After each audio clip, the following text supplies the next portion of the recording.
Sunday ஸ்பெஷலுக்கான ஒரு promo தாங்க வந்திருக்கு. ப்ரோமோ வந்து அட்டகாசமா இருக்கு அப்படின்னு தாங்க சொல்லணும். நம்ம வீரா இருக்காங்கல்ல, வீராவுக்கு வந்து எல்லா உண்மையுமே வந்து தெரிஞ்சு போச்சு அப்படின்னு தாங்க சொல்லணும். அரவிந்த் வந்து கெட்டவன் தான் அப்படின்னு சொல்லிட்டு, அவங்களுக்கு வந்து அந்த ப்ரோமோல தான் தெரிஞ்சிருக்கு. அது மட்டும் இல்லாம நம்ம மாறன் இருக்கார்ல, மாறன் வந்து உயிருக்கு வந்து ஒரு ஆபத்தான நிலைமையில இருக்காங்க.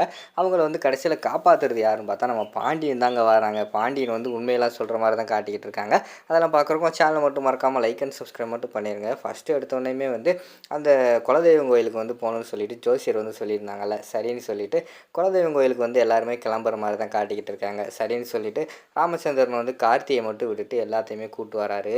குலதெய்வம் கோயிலில் போய் இறங்குன பிறகு எல்லாருமே சுற்றி பார்த்துக்கிட்டு இருக்காங்க. இங்கே வந்து எத்தனை வருஷம் ஆச்சு, சின்ன வயசாக இருக்கும்போது வந்தது அப்படின்னு சொல்லிட்டு எல்லாருமே அந்த இடத்துல வந்து ஆச்சரியமாக பார்த்துக்கிட்டு இருக்கிற மாதிரி தான் காட்டிக்கிட்டு இருக்காங்க. அந்த நேரத்தில் வந்து ஒரு கார் வருது. யார் வரான்னு பார்த்தா நம்ம அரவிந்த் இருக்காங்கல்ல, அதாவது வீராவுக்கு வந்து கல்யாணம் பண்ணுறதுக்காக ஒரு பொண்ணு மாப்பிள்ளை பார்த்தாங்கல்ல, அவங்களோட ஃபேமிலி எல்லாம் வர்ற மாதிரி தான் காட்டிக்கிட்டு இருக்காங்க. அவங்க வந்தோடனே ராமச்சந்திரன் ஃபேமிலியை மீட் பண்ணுற வேண்டியதாகி போயிடுச்சு. அப்போ வந்து ராமச்சந்திரன் வந்து சாரி கேட்காரு. சாரி சம்பந்தி, இருந்தாலும் மன்னிச்சுக்கோங்க, என்ன இருந்தாலும் வந்து உங்கள் குடும்பத்தை அந்த நிலைமைக்கு வந்து ஆளாக்கியிருக்கக்கூடாது, எல்லாத்துக்கும் காரணம் நாங்கள் தான் அப்படிங்கிற மாதிரி சொல்லிகிட்டு இருக்காங்க. அப்போ வந்து அவங்க பேசிக்கிறாங்க. சரி விடுங்க சம்பந்தி, இதில் என்ன இருக்குது அப்படின்னு சொல்லிட்டு பேசிட்டு அவங்க அந்த இடத்துல வந்து போயிடுறாங்க. அடுத்து பார்த்தா நம்ம அரவிந்த் வந்து பயங்கரமாக பிளான் போட்டுக்கிட்டு இருக்காரு. எப்படியாவது வந்து அந்த வீராவை வந்து அடைஞ்சே தீருவேன், அடையாமல் விடவே கூடாது, எனக்கு கிடைக்காம போயிட்டா, ஆனால் அவளை வந்து கண்டிப்பாக அடைவேன், இல்லைன்னா அவங்க ஹஸ்பண்டை இல்லாமல் ஆக்க போகிறேன் அப்படிங்கிற மாதிரி சொல்லிகிட்டு இருக்காரு. அவங்க அப்பாவும் வந்து சப்போர்ட் பண்ணுற மாதிரி தான் காட்டிக்கிட்டு இருக்காங்க. டேய், நமக்கு சேர வேண்டிய சொத்து, காரு, நகை எல்லாத்தையுமே வந்து இந்த கல்யாணத்தில் குழி தோண்டி புதைச்சதே வந்து அந்த மாறன் தான்டா. அந்த மாறனை மட்டும் சும்மாவே விடக்கூடாது. நீ மட்டும் வீரா வந்து கல்யாணம் பண்ணியிருந்தேன்னா இந்நேரம் உனக்கு எத்தனையோ லட்சம் வந்து உன் காலடியில் வந்து குமிஞ்சிருக்கும். அப்படி இருக்கும்போது எல்லாத்துக்கும் காரணம், எல்லாத்தையுமே கெடுத்ததே வந்து அந்த மாறன் தான். அந்த மாறனை வந்து சும்மா விடக்கூடாதா அப்படின்னு சொல்லிட்டு அவங்க அப்பா வந்து சொல்லிக்கிட்டு இருக்கிற மாதிரி தான் காட்டிக்கிட்டு இருக்காங்க. நீங்கள் ஒன்றும் கவலைப்படாதீங்கப்பா, இந்த திருவிழாவோட மாறன் ஒருத்தன் இல்லாமல் போக போகிறான் அப்படின்னு சொல்லிட்டு அவர் சொல்லிக்கிட்டு இருக்காரு. அடுத்து வந்து அங்கே திருவிழாவில் வந்து நிறைய இதெல்லாம் நடக்கிற மாதிரி தான் காட்டிக்கிட்டு இருக்காங்க. போட்டியெல்லாம் நடக்குது. ஒவ்வொரு போட்டியிலையுமே எல்லாருமே கலந்துக்கிறாங்க. கடைசியில் வந்து கயிறு இழுக்கிற போட்டி வந்து நடக்குது.